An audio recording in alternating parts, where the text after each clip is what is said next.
ভারত থেকে চোখ রাঙিয়ে আর বাংলাদেশ শাসনের চিন্তা করবেন না।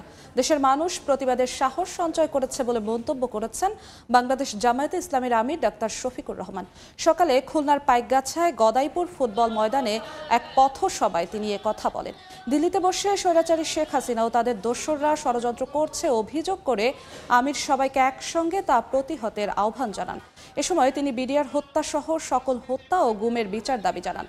বলেন, বৈষম্যহীন বাংলাদেশ গড়তে যুব সমাজের হাতে নেতৃত্ব তুলে দিতে হবে।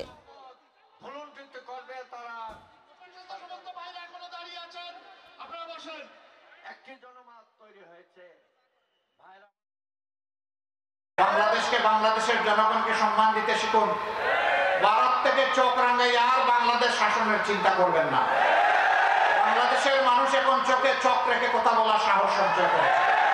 আসলে তিনি প্রধানমন্ত্রী ছিলেন না, তিনি ছিলেন সেবা দাসী।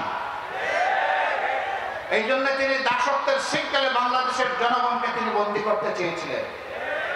আলহামদুলিল্লাহ, আমাদের সন্তানদের নেতৃত্বে সেই শৃঙ্খল জাতি ভেঙে ফেলেছে।